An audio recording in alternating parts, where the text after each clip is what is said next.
Support the Amigos podcast on Patreon or PayPal and receive cool perks and rad swag. Visit our page at everythingamiga.com/support.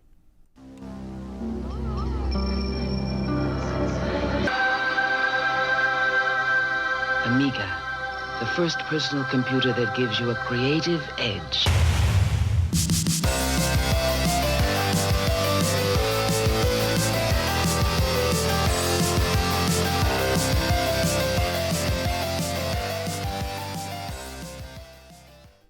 Hi everybody, welcome to Amigos. I'm John.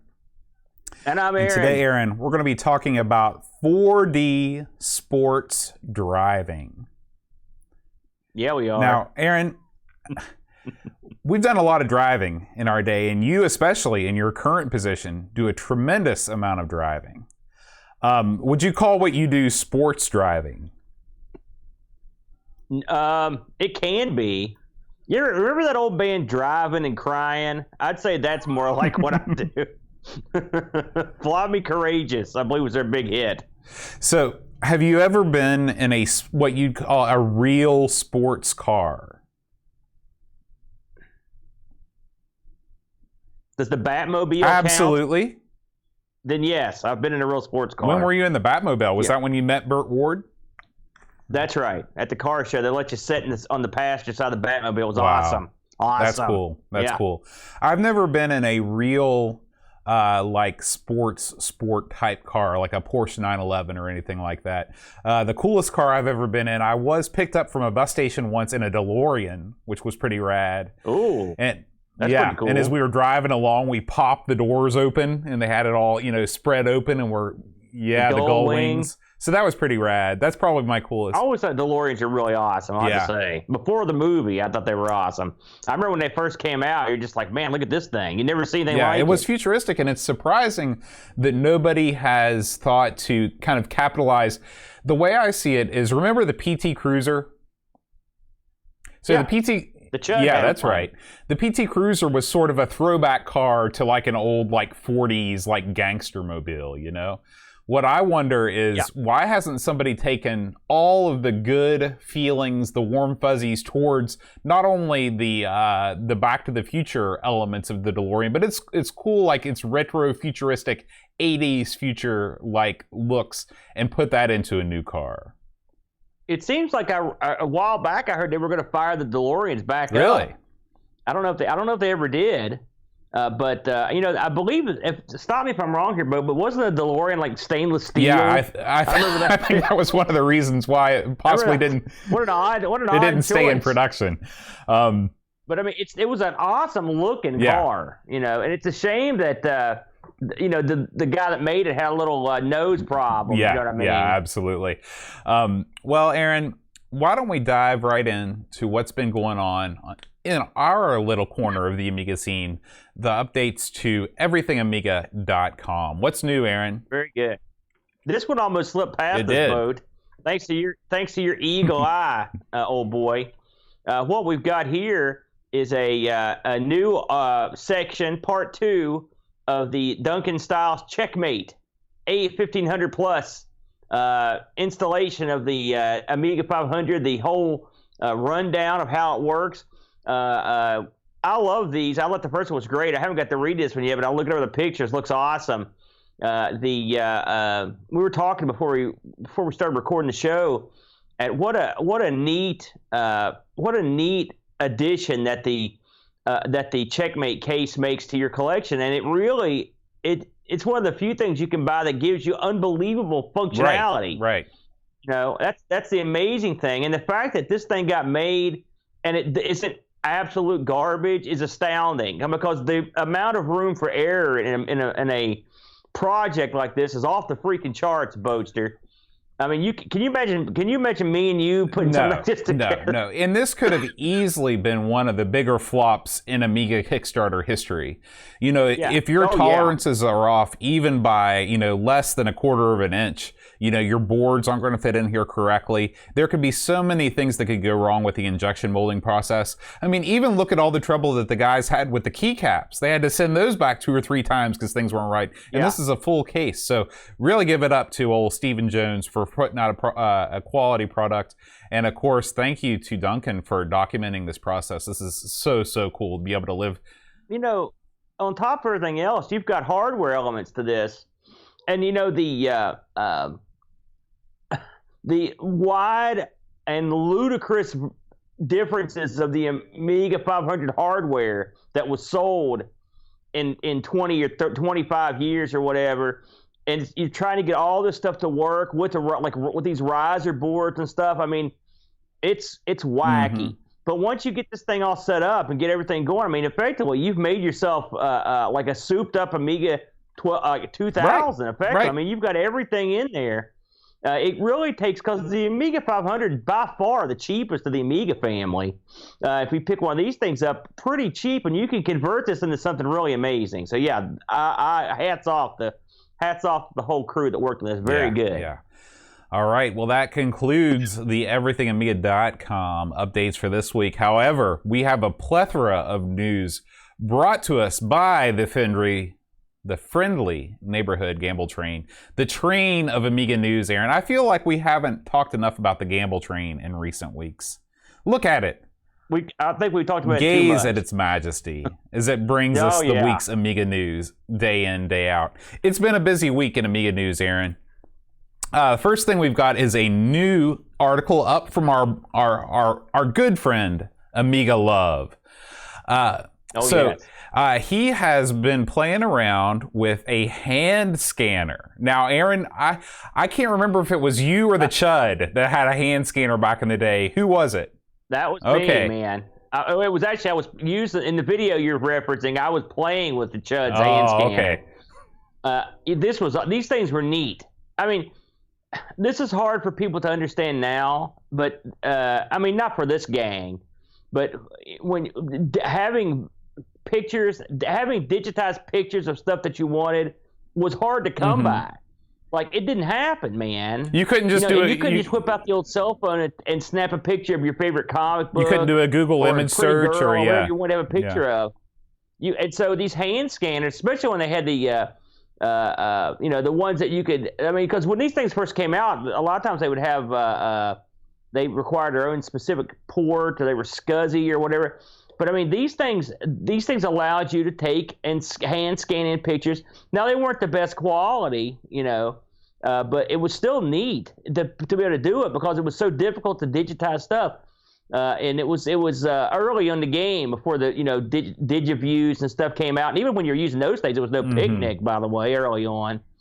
I'm not gonna lie, I played with a lot of hand scanners, and of course, once you get the footage in, you have to go in there and do the editing with whatever paint program you're using. I never used one on the Amiga, I'll have to say. In fact, I don't know anyone that did. So Amiga Loves, to me, I've never seen anybody use it. But I'd much rather have used the Amiga's video tools than I would the tools that I had at my fingertips on the PC, which were much crummier than a deluxe paint. I can tell you that. Yeah. Well, this is the first, I grew up sort of after the era of the hand scanner. By the time that I wanted something scanned, I could usually, I think I already had a scanner in place. But it is sort of incredible that you have the power, I mean, almost even more than a normal flatbed scanner, that you can physically move like a wand, this wand-like thing over an image, and somehow the computer knows how to read it. It is incredible. This is going to really date me, but I distinctly remember, you remember the old koala pads? You had a pen, and you kind of draw on I've got one them. right over there on the shelf. Oh, yeah? Have you ever used it? It doesn't currently work.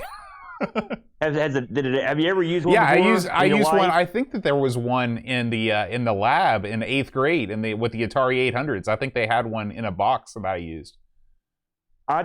Excuse me. I distinctly remember, before there was a hand scanner, we had one, taking a picture and tracing it with the koala pad. Okay. It's just because you're trying to get something in there, and it is funny now, but I'm telling you, I remember getting like downloading pictures back in in the day from BBS's, and just you would get a digitized picture, and that was it didn't even matter what it was. It's the ocean. It's a chick in a bikini. It's a car. It's Batman. Whatever. You're like, oh, digitized picture. Now, do you remember? Here's a question I have. Were these pictures a strain on the hard disks of the time? Did you kind of have to manage your files, or were the pictures compressed that they weren't that big of a deal? It was real easy because I didn't have a hard disk. So yeah, no, they normally were. They were fairly small. By today's standards, they were real small. You could fit plenty of pictures on a floppy. There was no hard disk back. You got to remember, I didn't get a hard disk in a computer until, 92, 93. So anything before that, it was all floppy. Yeah. But I mean, that is very. You were late to the game, because I mean, we had a hard drive in our computer like before then. So 92, 93, that's pretty late in the game to be first jumping onto the hard drive train. The first hard drive I ever got was in my Amiga 1200. In my PC, we never had a hard drive. Interesting. Yeah. Huh. All right, Aaron, let's move on down the line to this week's 10-mark video. Speaking of graphics on the Amiga, it's like it's a theme. 10-mark is taking us through how to create JPEG graphics on the Amiga. Is this something you ever fooled around with back in the day? I do vaguely recall trying to convert stuff. Yeah, I never did. I mean, listen, 10-mark's going in there and doing some wackier stuff. I can't remember. It's in the 90s, in the early 90s. I would consider myself a pretty up on the Amiga scene utility guy, but I've lost all that. It's so long ago, I don't remember any of it. I'm sure I fooled with this stuff. I do remember converting graphics over and stuff. But at that point, the Amiga could, I don't remember converting JPEGs exclusively, but I don't know, I might have done it. This was a pretty interesting video, though. I caught this one, and it is funny to see how they convert. I mean, some of them look pretty good. One of the things that is obviously the Amiga's forte is its ability to render these very, very high resolution images through modes that are acronyms that I don't fully understand. But I appreciate the final result is always very impressive. All right, Aaron, next up, there is a new game for the Amiga that was just released. This is called Fred's Journey. And this comes to us from several sources, including Roshi over on the... and by the way, we've been saying his name wrong. He spelled it out for me. It's ROW-SHE. That's how we should be pronouncing it. So, Roshi. Not Rushi, not Roushi. Roshi. Get it right or pay the price.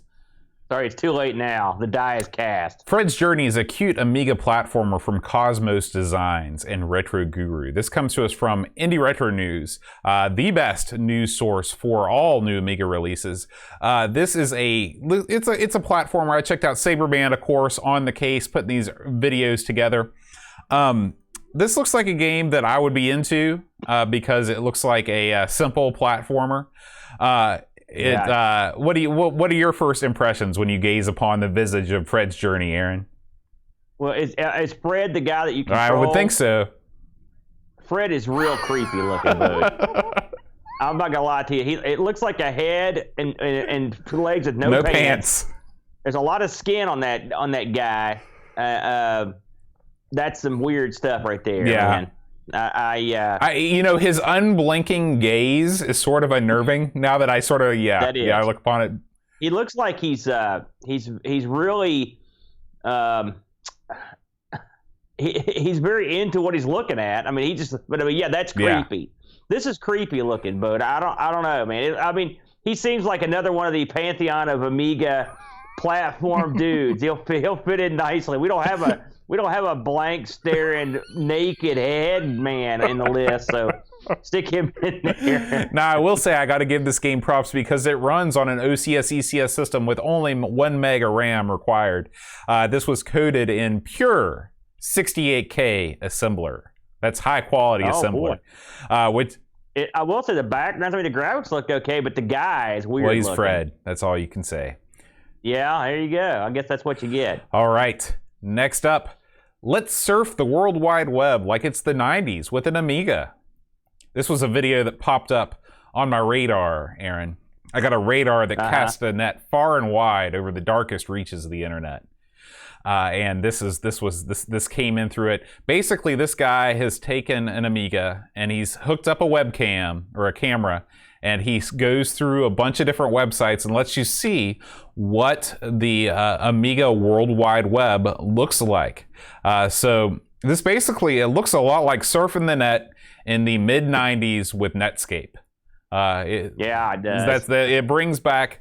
Now, of course, this was a very exciting time for me, because this was when I first got the internet. I didn't do BBSs or anything like this. So I did watch this video with enjoyment because it did bring me back to all the GeoCities pages that I used to peruse, all of the Cure WebRing pages. I was all in on the Cure WebRing. I was one of the founding members. So just keep that in mind. I got to tell you, I never surfed the web on an Amiga. I BBS'd a ton on Amiga, but I never surfed the web. It just seems like, can you do it? Yes.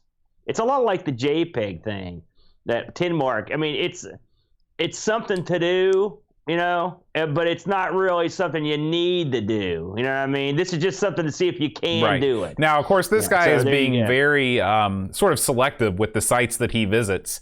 I bet. But in a way, you want that, because you don't want to just be watching the spinning, whatever that is up in the corner, the spinning earth. But this comes to us from Mr. Computer. And of course, you can get to all of these links from the show notes, either in the podcast version of the show or in the YouTube links. They're all there too. Mr. Computer. He's got 236 subscribers. Hit him up, man. This is a good video. I like it. You'd think a name like that, this guy would be one of the all-time prolific web guys. Mr. Computer. It's like Mr. Wrestling 2, one of their best. I was thinking Mr. Coffee, but yeah. And finally, we've got a new video out from Dan Wood. Half of the Retro Hour podcast. He's put out a very good-looking video about the action replay cartridge for the Amiga 500. Aaron, I had no idea that this thing existed. Well, I remember seeing ads for it, and but man, I have to say, it was neat to watch. Dan did a good job of showing you what it could do. It just did a fraction of the things it could do. But it's a very interesting little piece of hardware. I guess if it has a big flaw, it's just the fact that it takes up that slot. It would have been nice if they could have came up with something that hooked into like a parallel port or serial port like that. But this thing really is very interesting, and it's got its own. It really could augment your computer in a positive way, even if you didn't use the game stuff. But I've seen these action replays on other systems and how they work, and this one pretty much works the same way. You look for variables that change and try to determine how you get free men. Or now it looks like that they actually made a version for the 1000, which is super interesting. I would assume it's just like the 500 one, except with the other way. Right, and then there's also I guess an internal version that you can use on the big box Amigas, which is probably the way to go. Although they said this is the best one. Okay. Dan also said that they actually made one for the 1200 that apparently is no good. It fits in the belly slot, and it's got a gimmick that comes out with a big button on it. It strings up from the bottom. Oh wow! I thought that'd be kind of cool to have. Yeah. These things are hard to come by. Well, it's funny because I always the Wildcat for the Super Nintendo was always the big one, and I always heard about these things for consoles, but I guess it only makes sense that they would have made them for PCs as well. Probably it might have even been easier to pull something like this off on the PC because you could dive into the system files a little bit more easily. Did you ever use one of these to cheat at console games? I had a Game Genie, and that was it. The Game Genie was like the everyman's action replay cart. Yeah, it's sort of the same thing. Yeah, now right? the action replay carts actually, I believe, for the consoles, really function more as backup devices, aka playing pirated games off floppy on your console rather than a cheat. Although I'm sure they did have cheat functionalities as well. Yeah. Really? Yeah. I never heard about that. Although I will say I use an action replay type device on the Saturn to circumvent the right. copy If you protection. look at, but I don't. That was something that came out decades after Santa was if you dead. look at its system sets for ROMs for the Super Nintendo, if you look at older sets, a lot of them will say there'll be SWC extensions, and that's the Super Wildcat extension, and that's where all these that was an action replay? All of those ROM sets were dumped from action replay devices. Yeah. Huh. Yeah. No kidding. That's kind of neat. This was a good video, though. Dan did a good job. I recommend this one big time. Yeah, very good, Dan. All right, Aaron, that's going to wrap it up for this week in Amiga News. The Gamble train is pulling out of the station, and we're getting ready to pull right into the garage because we're going to talk about 4D sports driving. I guess we want to pull out of the garage. Well, yeah, I definitely would in this case. Now, this one's a funny one, Boat. Had you played this on any system? Never heard of this one before. Really? Had you heard of this? This game, it's funny, I'd forgotten about this game. And when I booted it up, I was like, man, this looks awful familiar. And it did because I had played this attempted to play this a while back on my PC that I built. But on the PC, this is called Stunts. Right. Yeah, and which they really didn't change anything in the game. Even the little license plate in the main menu still says Stunts. It makes you wonder. And do you have this in your notes? Why they chose not to call it Stunts on the Amiga? Okay. Yeah. It's because they wanted it to be in line with their 4D series. I see. So this, believe it or not, they wanted this to fall in line with 4D right. boxing. Yeah. And following up that huge success for the Amiga. Yeah. So this came out in '92, which I believe on the PC. I believe this came out in '90. Right. So I think it came out a little bit earlier. 2 discs and published by Mindscape and developed by this DSI. DSI did, among other things, they did the hardballs on the Amiga, they did the test drives on the Amiga, they did cycles, and they did 4D boxing. So they had a pretty good pedigree mode. Depending on, I think we liked the hard drive or the hardballs and the test drives on this thing. This game runs on the ECS OCS. This actually, aside from the DOS port, Boatster, this got released on the FM Towns and Towns Marty, always Marty Party, the NEC PC 98, and of course I mentioned DOS, and I remember this game. It's funny because I used to have. I told you I had the Tandy the Tandy 1000 TL back in the day. We sold the TL right around when this came out. Oh, okay. Yeah, but I had it. I actually played this on it, and the Tandy version was better than the DOS version. This is one of the games that was Tandy enhanced. Right. And it got the better music. It got the 16-color graphics, and I think this looks a lot like the Tandy version. I'm wondering if they didn't use this one to port it over to the Amiga. When did you just as a quick aside? When did that trend go away? When did you stop seeing the Tandy enhanced versions of games? It would have been right around. Well, you got to think this is right around the time where VGA came out. I mean, effectively came out when it's funny. We just researched this for our battle, ARG battle. VGA and AdLib and Sound Blaster, all that stuff started hitting home in the early '90s. Okay, and so that would have been when the Tandy would be basically dealt a death blow, because now every system could have Sound Blaster and every system could have VGA. And Tandy effectively had the 16 colors, sort of like EGA, and so it got trumped. So this probably was near the end of the things that would have supported. So Tandy never made the jump into VGA, is what you're saying? They actually, I mean, they had slots in their computers as they went up the line, but Tandy got out of the PC game pretty early in the 90s, as I recall. Okay. So it wasn't like they were. You got to think that the Tandy 1000 series was popular because it was really the first series of computers, minus the PC Junior, which flopped, that integrated a lot of things on the main board and cut down the cost. You got to think, if you wanted a PC, people forget about this stuff now, but in the mid 80s, if you wanted a PC that had 16 color graphics and sound, then you're going to have to pay for the PC, then you're going to have to pay for the sound card, which there was only one really at the time in the mid 80s and mid to late 80s. And then you were going to have to pay for the EGA card to put in it. And so, because nothing was integrated on the old PC. In the old days, it was all, you put it all in cards, so you had to add all this stuff. But the Tandy, where they built it all in, they could cut costs, so it was more attractive to people. Plus, they had that version of Windows that came on it, which was the Tandy Desk Mate. That made it a more attractive choice for some people. I digress. Anyway, I remember playing this on the Tandy. And this also shares another issue with the Tandy, which I'll get to in a little bit.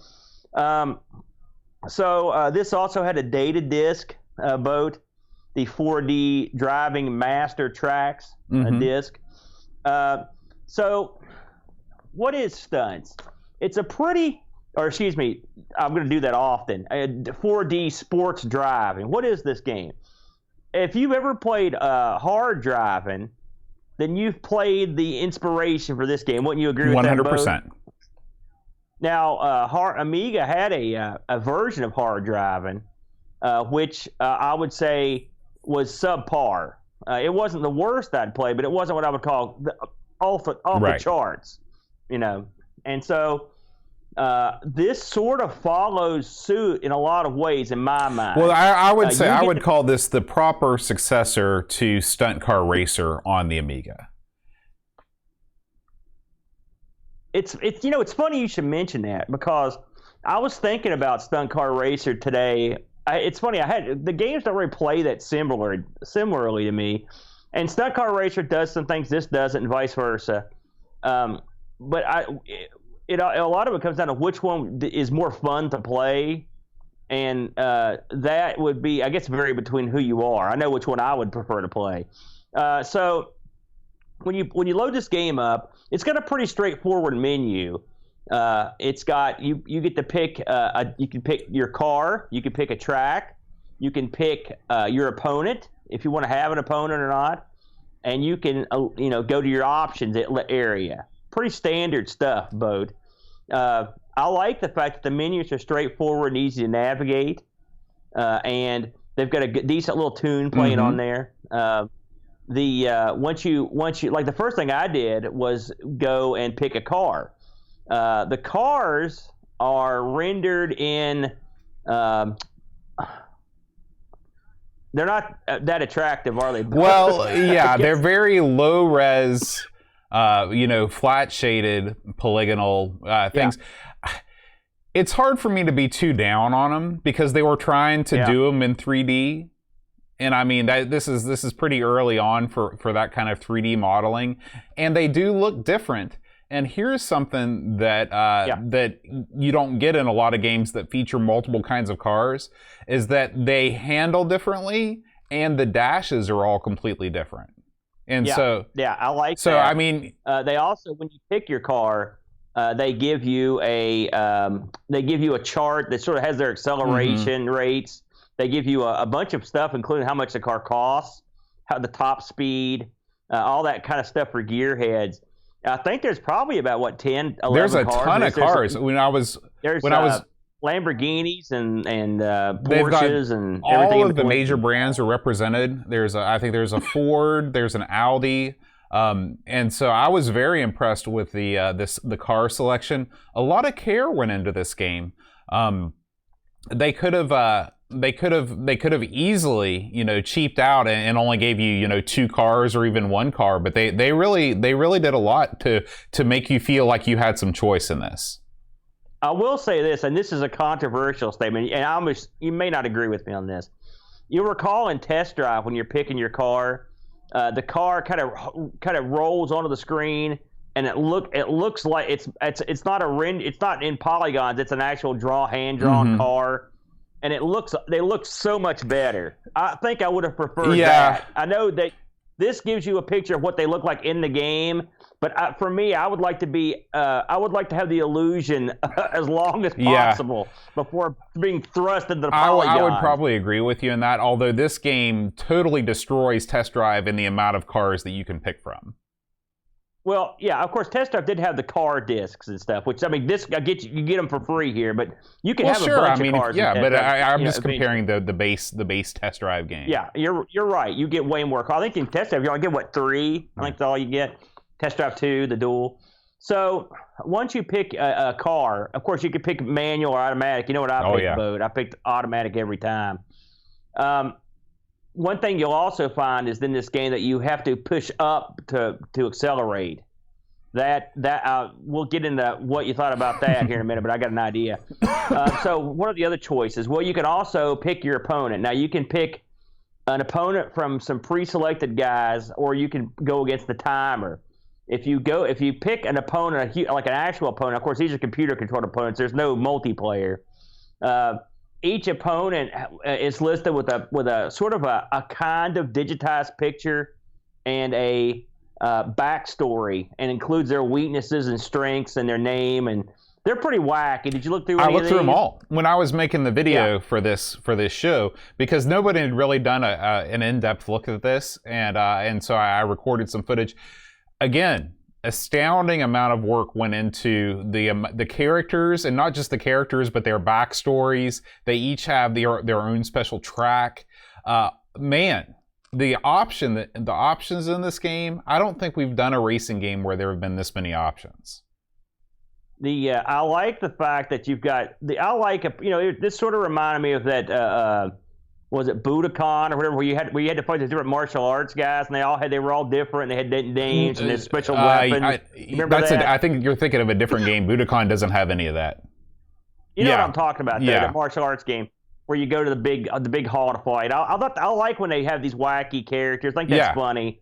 These guys are cool. When you race them, whether you win or lose at the end of the race, there'll be a little animated. And I use animated in its loosest sense, but an animated picture thing, they'll either pump their fist, one of these. Yeah. I looked at this on the PC, and I can tell you that the PC version, when the little videos come out, it's much smoother animation. That's not the only thing that's smoother in the PC version. On my 1200, yeah. Now I have to say I played this in a couple different ways, which we'll get into. So anyway, or you can go get the timer. It's pretty obvious stuff there. Now, I want to get into, Bo, before we actually talk about the racing, I want to talk about the ability to not only select different tracks, but to actually edit tracks with the track editor. Did you tool around with this at all? Very, very little. But I made my own Did you tracks, really? Wow. And it was so simple. This track editor is really good. Very simple. I mean, it's just they make it as brain dead simple as they can, and it works. I was real pleased with the track editor. I remember messing around with it back when I was younger, and I liked it then too. So I will say that's one big plus for this thing is the track editor. I mean, you could put the car through some real brutal tracks if you want to. Putting blockade. I mean, you've got access to pretty much everything in the game, so you could have.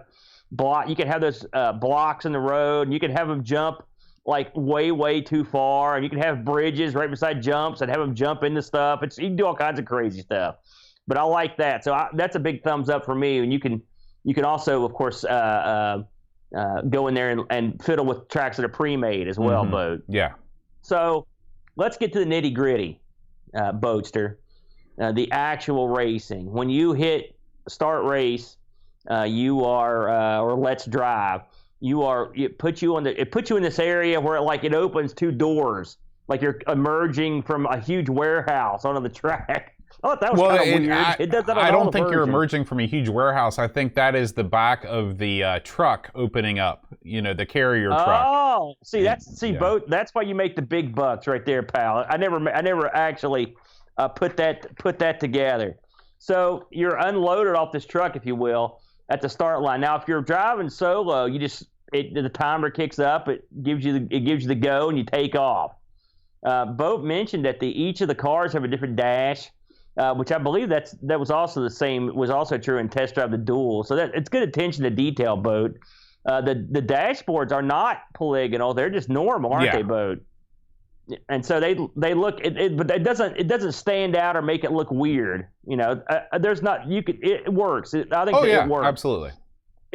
It's got the same driving mythology that was in Test Drive 2. You've got the little dot on the wheel. It sort of tells you where you're steering, and you accelerate by pushing up on the joystick. Now, what did you think of that, Bo? Did you use the joystick or the mouse? I used the joystick for sure. What did you think about the control method? Well, I'll tell you this. I thought I was going to hate it, and it turns out that I didn't hate it as bad as I could have, because whenever you set your rate of speed, you don't decelerate unless you brake. So you can set your speed at, say, 105 kilometers per hour, and once you get up to that speed, you can just press left or right, and you won't decelerate. So I didn't think it was that bad. That's exactly the way it is in Test Drive 2, the Duel. When I played this when I played this on the 1200, I just played it straight up, just pushed forward. When I also played this on the PC because I wanted to check different speeds.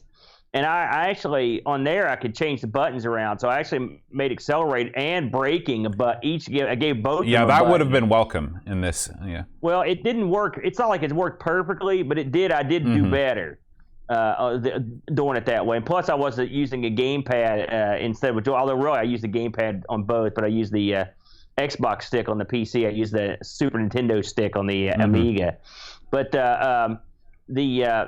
I thought the accelerate. I wish you could have I wish it gave you an option to choose button. That would have been nice.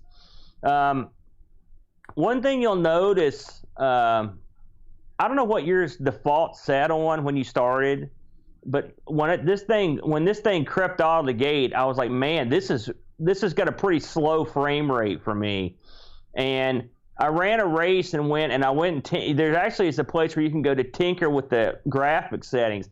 This is kind of unusual for an Amiga game. That's more of a PC thing. I don't see it that much on the Amiga. So that doesn't surprise me that this came from the PC world, because that's something you see a lot. But I will say, if you make the screen look like garbage, this will go at what I would consider a acceptable rate of speed. I will say the thing that I had, this hasn't come with the Tandy, is the Tandy. I remember this thing not running that fast on my 1000 either. In fact, I remember it running pretty slow. The funny thing about the PC, I mean, it'll let you. The PC is a different world because there was no standard, and so you could run all kinds of games on your PC that it wasn't meant to run. And I think this was one of them, because I remember this thing running painfully slow on my Tandy.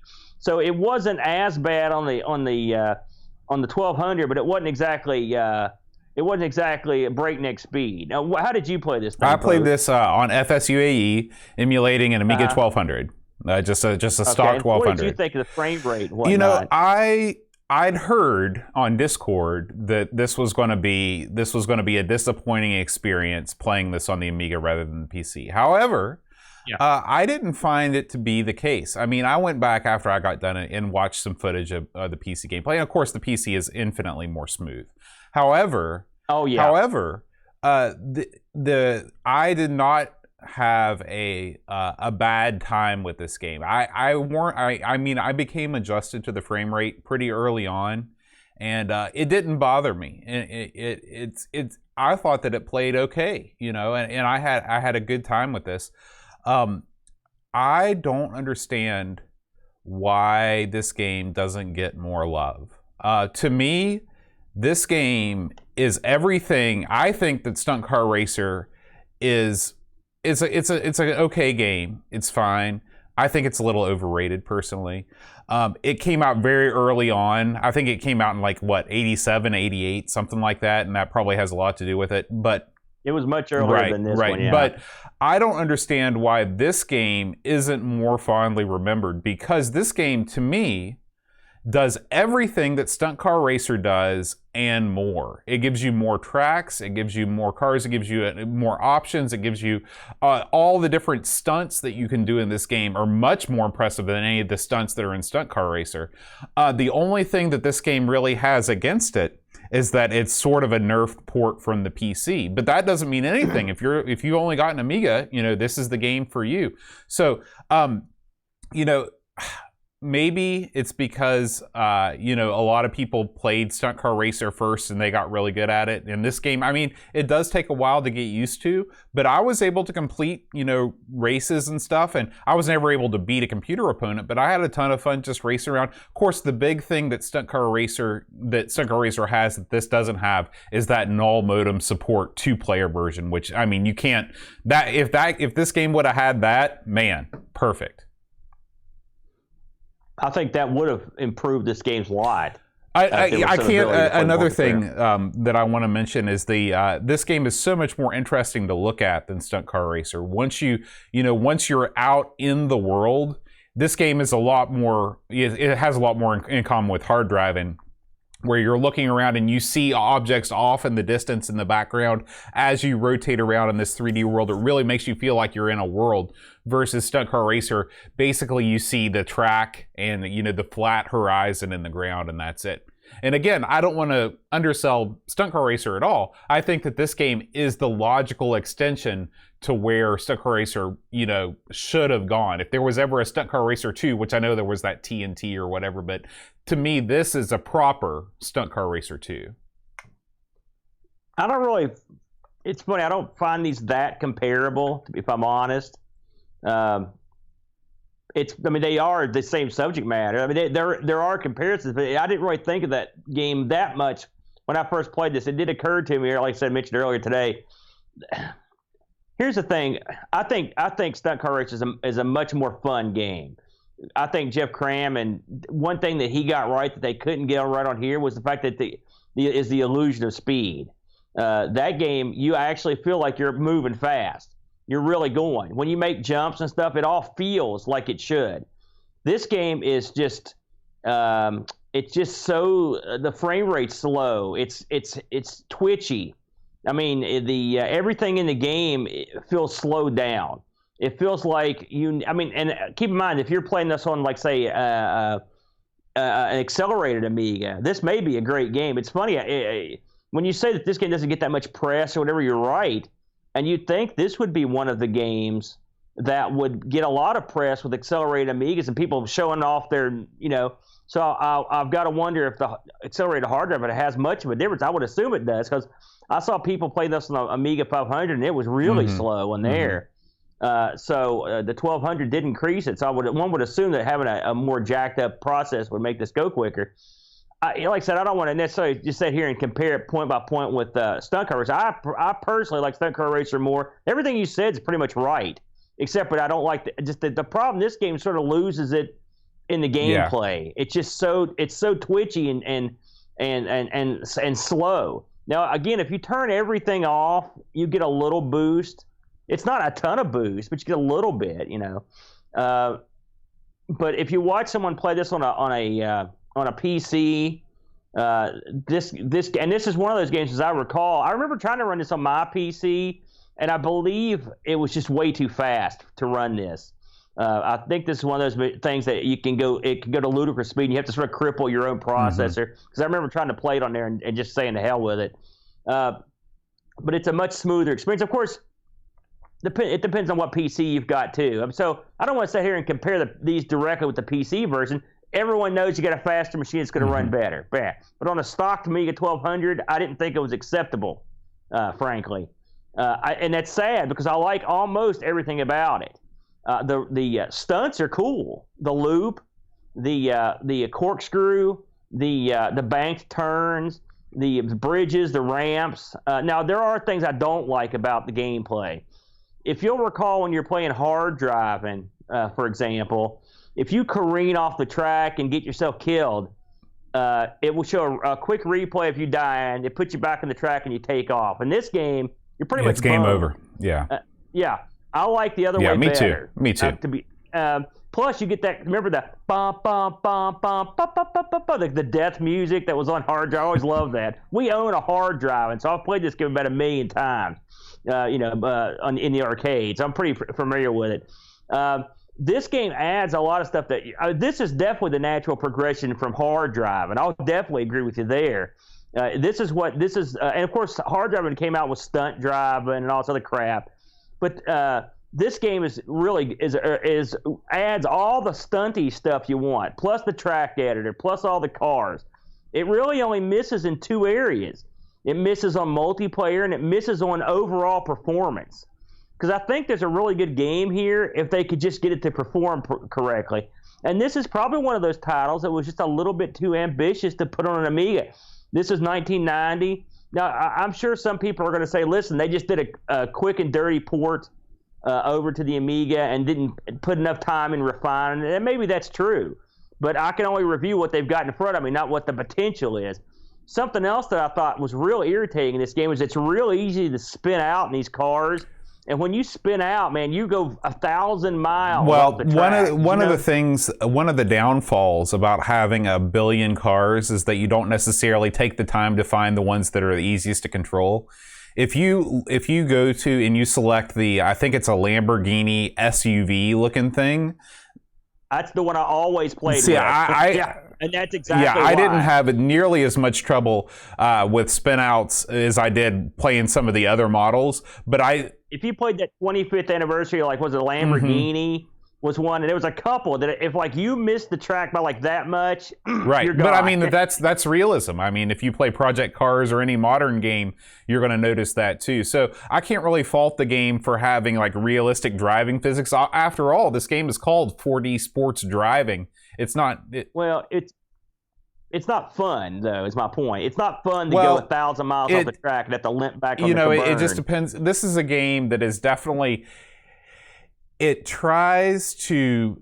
It's a poor combination because they have like ultra realistic driving physics with insane stunts. And it seems like if you're going to have insane stunts, you need to have more of a Mario Kart style, more forgiving game underneath it, I think. You know, this is going to sound so, but something else I sort of missed from hard driving. Remember in hard driving, there would just be random, like, and also in Test Drive 2, there would just be random passenger cars and stuff. I mean, it doesn't fit this, but I always thought it was funny when you're going through a loop and you run into a station wagon with a family of 4 in it. It's like, what are they doing in this loop? I kind of missed that. I thought the scenery was good. It's funny when you go to the track editor, you get a real idea for all the different scenery you can put in, all the different types of track. They've got ice and dirt, and they've got all kinds of different types of pieces to play with. The track editor could be infinitely fun. I think this is a game, I guess I'm not going to say I recommend it for anybody, but if I'm going to play this, it's going to be on something that can really has the horsepower to run it. And I think what you could do here is have a pretty good time. If of course, now we live in an age where you can emulate this stuff. You just crank up the emulation, you know. And I think that kind of gives this game a second life. I think that would help a lot. You know, something I also thought was odd. I listened to the PC music and the PC sound when it came on. Of course, this was the Tandy sound, and I liked the music on the PC better. I thought that was weird. The sound effects are better on the Amiga, but I didn't think the tune was as good. The tune. Again, a lot of that I'm sure has to do with the way that it was ported over, whether they really fully utilized all the software or the hardware that the Amiga had to do the music, and that's something that I wish I knew more about. I would like to talk to one of the guys that was responsible for porting things back and forth between the PC and the Amiga, and just find out exactly what did you think about when you were under a time constraint? What was the first thing to go and stuff like that. Of course, this came out a full 2 years after the PC version, so you'd think they would have had time. Something else I want to mention. Of course, again, this is stuff that's been eclipsed by technology, but the disc. I played this on the GoTech. I usually try to play just go at least once. There's a lot of disc swapping and load times in this thing too, Boat. It's a real loader. Something I read. Now, all my versions had the copy protection ripped out, but get this, Boat. I thought this was kind of funny. I found this on the wiki. This game included a form of copy protection, right? Each time you run the program, you have to complete a specific phrase found in the game manual. That always sticks, Yep. right? Now, get this. If you screw up 3 times, the race will still load. And then 4 seconds into the race, the player is informed that they didn't deactivate the car's security system, and the car crashes and it takes you back to the main menu. See, I would rather it not crash at all. I would rather you just stop right there. Maybe a guy knocks on your window, a state trooper or something like that. That would be great. I love copy protection when it's done cleverly like that. Of course, I wouldn't have loved it if I was a filthy stinking pirate back in the day. But yeah, you got that right. Now, did you? I looked this up on eBay, Boat, to see if there and I thought, this was a pretty popular game on the PC, as I recall. And I don't know how popular it was on the Amiga, but I'm guessing it wasn't super popular because there weren't currently any available on eBay. But I did find a couple that had sold in the past 2 or 3 months that went for about $25-$35 boxed. So that's not too bad. Not too bad a deal. The reviews on this were all over the map. But yeah. So Lemon gives us a 7.8. I think that's pretty low for Lemon, actually. We don't play a lot of 7 games. We don't play a lot of horrible games. Yeah, I mean, like that's the first 7 game I can remember us doing on Lemon ever. You say that every time. You say it every time. So Amiga Action gave us a 74. Okay. All right. And Amiga Format gave it a 22%. Oh my gosh. I killed it. Amiga Joker 51%. Amiga Magazine gave it 7 out of 10. All right. Amiga Mania, brother, gave it a 79%, but Amiga Power gave it a 69. CU Amiga gave it a 75, and the One gave it a 78. Okay, so they're mostly in the 70s. Amiga Format, I think, is pretty well known for having grudges against various publishers and churning out some pretty weird reviews from time to time. So they dropped the hammer on this one. One more thing before we I don't know if we got any Discord, but one more thing before we move on. There's the company has a version of this out. I don't know if you tried the company's version mode. Now, it has a few weird hang-ups in it. The truck doors that open, there's some glitching. There's a little bit of glitching in it. And also there's this high-pitched wail that occasionally kicks up. I mean, it's horrible. And you also can't save your tracks, and that was a real bummer because I made an awesome track on that one, and it wouldn't work. So that was kind of a bummer. So just fair warning if you're going to try that, but it does include the extra track pack. Cool.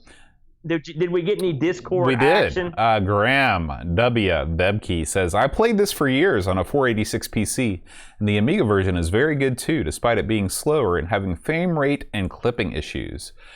I tested this on my new Mini-Mig Mr. Core setup. Graham with the big Mr. Core. That's what he does now, Bode. Using a 6820 CPU, 2 meg chip RAM, and 4 meg fast RAM. The config I'll use for all my reviews going forward. The game is best played with a slower car with good acceleration until you become very familiar with the track. So I almost always first choose the Corvette. The original track is fairly easy to master, and you should be able to achieve times under 2 minutes. From there, it's a race against the clock and trying to beat your times with different cars so you can compete against AI opponents when you feel confident enough. With the track editor, you won't grow tired of this game easily if it's one you enjoy. The frame rate on the Amiga is the only thing I wish was improved. Setting the game options to fast graphics with no clouds, etc. helps, but you probably need at least an 040 to love this as much as the PC version. 7 out of 10. Yep. And Chris Fold says, a decent conversion of the PC Classic. Full kudos to having the different graphics levels to suit the machine, but even on an A1200 the draw distance was a bit too short and the frame rate was choppy on the fastest, simplest mode. Also, the mouse control doesn't seem to work half as good as the PC, meaning only analog input, and so it's a bit grippled. A good port attempt, but sadly fast 3D was never the Amiga's strong point. Close, but no cigar. 6 out of 10. Yeah. You know, the first thing I did, because I know me, is I went and found the slowest car, which is the one you picked too. Is that how I thought I'm going to play the slowest car, and then I never stopped because anytime I would move off that car, I was skidding all over the place. Yeah. We got lead feet. My friend. I really, I agree with your. I wish that that you could have that sort of once you're sitting inside the car, it really doesn't matter what the car is anymore. But I wish that the faster, cooler cars would have handled a little better. Would have made it more fun. Yeah. You know the thing, I think this game could have been a superstar.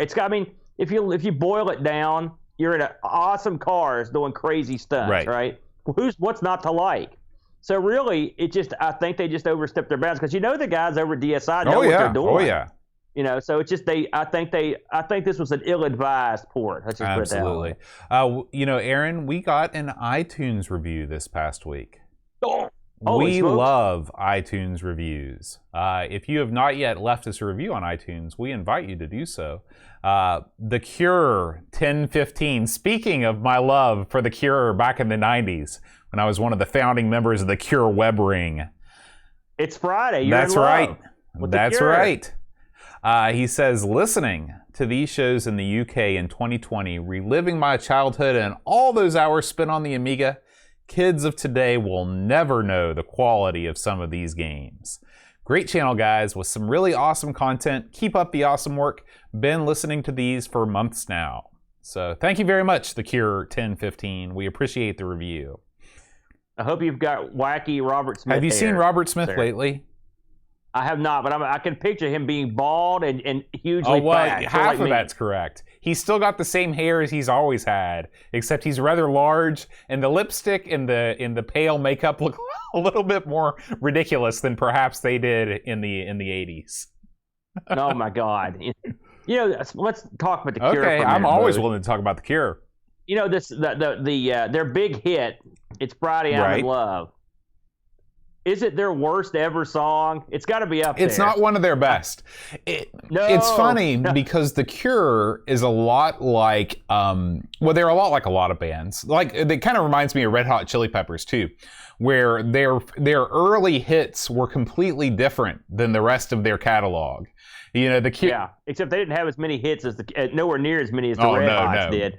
But they both had awesome. Totally different, but awesome bassist. I will say that The Cure's bass, God, that his dude name can is go. his name is Simon something. I can't remember his last name, but yeah, The Cure is known for its very melodramatic, sort of depressing music. And then Friday I'm in Love. Of course, they got a lot of more up tempo tunes too. But once they figured out that was the key, they started including a couple more of those on each album. They went straight to the money. That's bank, right. That would be the bank that I would go to if I was. Yes, sir. So let's talk about the fine folks that are with us here on Twitch. We do record Amigos every Friday here at Amigos Studios East and West, as we're recording still in this time of social isolation. Duncan Styles is with us, Frodo NL, Simon Gallup, not with us, but is the bassist for The Cure. Ricky DeRocha is here with us, the Retro Man Cave. It's giving love to Mom. Polyester Lynx is with us, Paul Kitching, L. Curtis B. Pixels at Dawn doing a great job modding and reminding us that next week's game is Gold Corn Expressin', picked by Chris Folds, so we'll mention that now. Can't wait to play some Gold Corn Expressin'. I don't know what that is. I don't know either. Super Cruiser 5000 here with us. Nice crowd in the chat. We'd love it if you'd join us. Picard 2010, of course. And we want to thank all the fine folks that support us as Twitch subscribers. Subscribing on Twitch is one of the ways that you can give us some cash and help ensure the future of Amigos. Just like Silver Streak 72, Chris Folds, Macintosh Librarian, Wing Chun Wolf, Frodo NL, Roushi, MSX, Honored Shadow, Mitsuyama, Go Sub, Retro Jerry, Barkbit, Tapes from the Crypt, Pixels at Dawn Gaming, Still Adolescing, Jost 80, Darkwing 602, G Vebke, The Slow Norris, L Curtis B, and Duncan Styles. Very good. Hey, before you move on to the best part of the show, channel portion of the show, I want to mention that since Retro Man Cave's in the house, I watched this. I don't know if you watched his newest video, but it's like a 15-minute. I don't know what kind of music he uses, but this like slow, modern jazz funk. Man, that sounds right up my alley. It was 15 minutes of him cleaning old, crappy IBM computers, desktop computers, and I put this on. And just reveled in it and drifted off to sleep. It was perfect. I was watching this guy clean. So Retro, I will give you credit. I don't know if this was your intent, but watching you clean these computers was very relaxing. You didn't have to even be talking. If you'd been speaking, I'd be in a coma right now. But it was highly amusing. Poor Retro. He's got 15 or 16 of these big things to clean, but he's doing it for charity. So thumbs up to you, my friend. All right, Aaron, thank you for reminding me that we should talk about this week's site update, or not site updates, but video updates over on the YouTube channel. You've been going crazy, Bo. Crazy boat That's time. right. So first up, last week on Our Sinclair, we talked about Football Manager, and we were joined by special guest Kevin Toms, the designer of Football Manager himself. He managed to come on right as soon as Aaron was burying the game, like he's never buried a game before, which gave me not true. I gave this. It gave me a tremendous amount of mirth. But we appreciate Kevin popping in on the chat and answering some questions. We also appreciate Retro Man Cave for asking Kevin if he'd drop by. It was a really cool time. You know, having Kevin on here, I gave this guy props, and here are I think pretty much the way I summed it up. I enjoyed his bizarre, like early 90s soccer management game, which is the highest compliment that I personally can give a man. That's true. If you could get that over with me, you are the king of men. Now, Aaron, I've been stuck at home by myself, and I've been doing a lot of music projects. You know, I've been trying to keep my students motivated to play their instruments. So I've been making some recordings of myself playing various instruments. And this week, I put out a recording of the Super Mario Brothers Overworld theme with a little Mario playing in the bottom there. Just today, I put out a little something for the Amiga fans. The Bubble Bobble theme, performed on trumpet, trombone, and piano. So make sure you check that out if you are a Bubble Bobble guy. I have a lot of fun doing these. You know, it's something to break up my normally monotonous day of just sitting staring in front of the computer screen, answering questions about students that have lost their account passwords. So. Now, why don't you talk? Oh, go ahead. I watched the one you did today, and with great amusement, Bode. And I think the trombone is one of the more difficult. It's got to be the most difficult brass instrument. They call it the master instrument because. That's no easy task. And so I enjoyed your trombone work, and then I was watching you play trumpet, and I have to say you were. I think my second or third chair level. I think I could have kept up with you. You probably could have. I am not the world's greatest trumpet player for sure. All right, Aaron, why don't you talk a little bit about food games? Food games. Well, someone suggested that we put a pie piece on ARG where we play games that are about food, and we did. Brent picked a game I'd never heard of called Panic Restaurant for the NES. I really like this game, Bode. I was surprised how much I enjoyed it. Very This is a mascot, by the way. Yeah. This guy looks like a proper mascot. He's got great animations. He dies real well. I like the way he attacks. This is just, every platform has its strengths, and the NES's strength, I don't think anybody would argue, is they know how to do platform mascots. I agree. And then the other game we picked, and this one I picked for the Intellivision, because I was looking into Burger Time games. I was going to pick one of the arcade versions of Burger Time, but I thought I'd go with the Intellivision Diner, with the sort of the official, unofficial sequel to Burger Time. And this was also a fun game. We were both surprised how much we enjoyed this. An interesting play on the original Burger Time in sort of a Escher-esque 3D multi-layered map where you're kicking various round foods at the enemies to complete meals at the bottom of the screen. Are sort of a real kind of almost abstract. I knew, Bo, when I played this, that it would be right up your alley. Yeah, I really, really, really like this one. This one was really cool. The thing that surprised me the most about it was that it's the sequel to Burger Time, but it is not the same game, but it's still good. Yeah. I think you watched the show, but this guy was originally making a game based on He-Man. And yes, I did see that, and I would like to see He-Man and Battle Cat, walking around these different geometric scenes. He made the right call, because I really like this as a scene. I don't know if you've ever played the ice cream sequel. I never have. Time, but it's not that great. This is a much more fun game. It's not perfect. But I enjoyed it a lot. And it's another game where greed is good. You can score some big points. Yeah.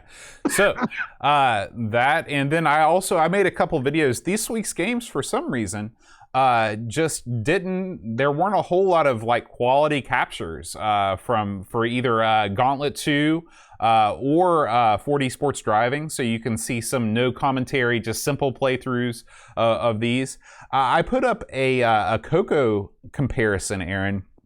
This was Lancer and Buzzard Bait. This is sort of famous around the Coco community. Two of the most prominent members, L. Curtis B. and I want to say Nick Morantes, because I've heard his name, but that's not his last name. Nick Mariota, I think, is his last name. Anyway, these two guys pretty much run the whole Coco operation. And they are, as kings of the platform, they feud over which is the more accurate, more fun joust clone for the Coco. And this was a very controversial video. It raised a lot of arguments and whatnot, but it got a lot of attention. Which one did you prefer, Bo? I really think that it's hard to argue with Buzzard Bait, because Buzzard Bait has better sound. It has has sound to speak of at all. But the big thing, Lancer, you can only have four enemies on the screen at once. And if you know anything about Joust, Joust is a game where you want to have tons. It's got to be chaotic, tons of ostriches everywhere all the time. So I'm going with Buzzard Bait. There you go. I'm gonna agree with you on that, Bo. Yeah. All right, Aaron. We really have put out a lot of stuff on the channel this week. The very last thing is we did an episode of the Coco Show last week. Double Back was last week's game. What did you think of Double Back, Aaron? It's the simplest of games, Bode. It's the simplest of games, but it's cunningly made to make it fun. I've played it some this week. It is the game of the week on the Coco Talk show, and so I'm trying to get better at it and submit a decent score. But it's a fun game. I really enjoyed it. Yeah, this was really a sleeper for me. When I heard about the premise of the game, I was like, oh my gosh, another one of these. But man, this is great. I like this a million, billion more. Actually, I don't know. That could be a lie. Because I really like that Kicks clone that we played on the Coco Talk Discord last week too. So the Coco, I like I told you a while back, there's tons of hidden gems on here that no one's played, and those are both good ones. Yeah. So if you're at all into the Coco or Coco curious, make sure you check out the Coco Show. Good one. All right, Aaron, the time has come to announce the winners of last week's Patreon Song Challenge. Last week's Patreon song, it was a 2-for-1 deal because I inadvertently, I was worked up into a frothing rage after what happened with the 2 weeks ago's Beatles song, that I inadvertently gave away the title of the song, and then I yelled at you, and so I covered all the bases. What the World Needs Now was the first song, and that was the song that I inadvertently announced. The second song was another Burt Bacharach classic, Do You Know the Way to San Jose? And I want to thank Terry Howard, Pac Billy, and Mitsuyama for your correct answers. Nice. We have a new supporter, Aaron, a new member of the Amigos, the illustrious Amigos Game Selection Committee. The few, the proud. I'm going to make sure and say it right. I even spelled it out phonetically. Roshi. If that is his real name. So, if you know this week's Patreon Song Challenge, you can send me an email at john@amigospodcast.com. as I think of this week's Patreon song. I was just looking. I knew the wheels were turning All right, there, Bode. I got it.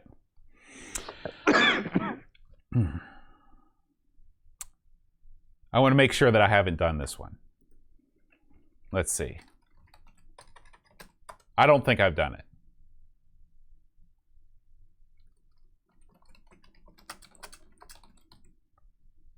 All right, I don't think I've done it. Here we go. Here we go. Roshi, Frodo, in El Sol, and Liza, Tech Mage Zebedee's Magic Roundabout, Jurgen, Mr. Cola, Daniel Williams, Bernard Lucas, Jerry Dennington, Zorglub, Commodore Kid, Bjorgvin Goodnson, Reflection, Simon Lech, Captain Crispy, Kilobytes, and Caffeine, Mike W. Thector, Threepwood, Gary, Heather Freeland, Kate Fox, David Pickford, Cameron Armstrong, Andy Jones, Lobsterminator, 10-Minute Amiga, Retrocast, Bernard Wynn, Retro Man, Cave Tim Drew, Simon Rose, Joseph Harrison, Kyle Eder, Rob O'Hara, Matthew Larimore, Andy Craig, Sean Zolardo, Bart Big, Roland Burke, Andrew Monks, Joe the Zombie, Leaf Killan, Alan Kebab, Chicote Level, John Marshall, Matthew Perrone, Ricky DeRocha, Creepy Dead Boy, Biggie CTZ, The Slow Norris, Stefan Sor, Gordon Mortensen, Ed Van Helen, Blendo 75, Christopher Hassel, Ravi Abbott, Chris Boltrine, Catcher, Lauren Giroux, Graham Bebke, Langdon, Adam Battersby, O'Brien's Retro and Vintage, Gary Hucker, C. Brian Jones, Paul Harrington, Duncan Styles by 8 from the Crib, Josh Nat and Bradley, Jonas Rulo, THG, Eric Nelson, Kim, Tommy Humberstad, Daniel Bingston, Brutal Barracuda, Darren Coles, Jason, Once, Pixels at Dawn, and Kjolbjorn Barben. They call it a tour de force, Aaron. Is that what they call it? That's what they call it. Tour de force. Are you sure you haven't done that one I before? don't think so. I know you've tapped that band at some point. I have. I checked I didn't have time to check the official list that Pixels at Dawn put together. I need to pin that to my desktop at all times. But I did search my email, which is normally my go-to on how to do that. It's creepy that someone wrote down a list of all the things you've defiled. Well, they call it a defamation list. I've had several in my life. So, Aaron, next week again, we're going to be playing Guildcorn Expressin from the illustrious Amigos Game Selection Committee, submitted for voting by one and only Chris Folds. Can you say that one more time? Yeah, but I won't. Ooh. All right, guys. Slow burn. We will see you next week. Until then, adios. Adios.